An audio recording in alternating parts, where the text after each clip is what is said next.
Sanjay Jha. And let me ask you, this statement of Shankar Aiyar is puzzling. Simply and merely because Mr. Rahul Gandhi said something quite different. He talked about love, how people are coming to him, accepting him. You know, is Bharat Toota or is it a movement of love? Because certainly both the things cannot be going hand in hand. The BJP certainly seems to suggest that this is an insult to not just the founders of India, but also an insult to the people and what Mr. Rahul Gandhi is claiming to be doing. Can you hear me, Mother? Yes, please go ahead, Sanjay Jha. Yeah, Mother, first and foremost, we can't do cherry picking from Rahul's speech.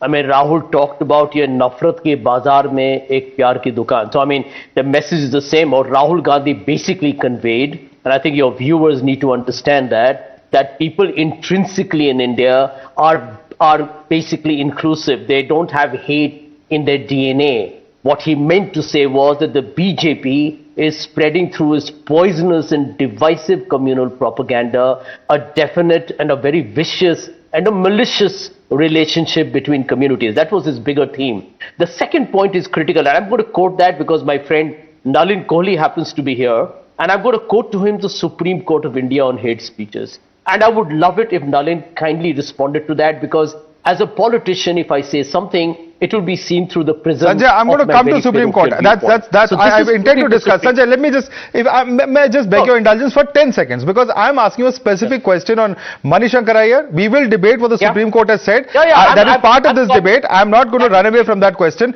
But a simple question. Do you agree with Shankar Aiyar? Do you endorse his statement when he says Bharat toota hua hai? I totally, and not just 100%.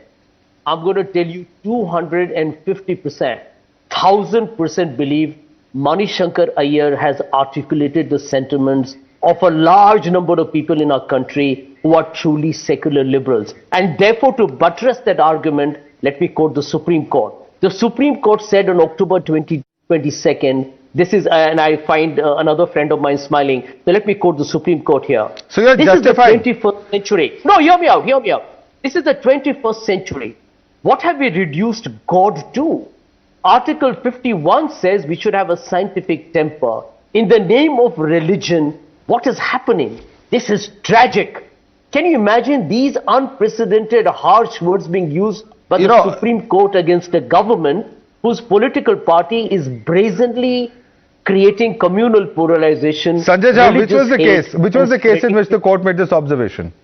Well, we all know, right? I mean, here was the basically everyone who filed the petition was talking about the ugly-hate speeches made by BJP MPs like Mr. Parikesh Verma. You have had a whole laundry list of cases of genocide calls being done. Are you sure that was the case, sir? Because you appear to have forgotten the context in which those comments were made.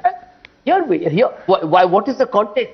Yes. You are now challenging nobody's challenging the Supreme Court. I'm just asking you the context in which those speeches were made. They were incidentally made in the context of comments by Yati Narasimhan. And I plan to ask those questions to the BJP. Nobody's running away from those comments. One second. Sanjay Jha. Sanjay Jha. Multiple cases. Yes, Sanjay Jha, one second, just hear me out now. You have made a number of points and let me get in a response, because first and foremost you have said that what Shankar Aiyar has said is an articulation of what people feel.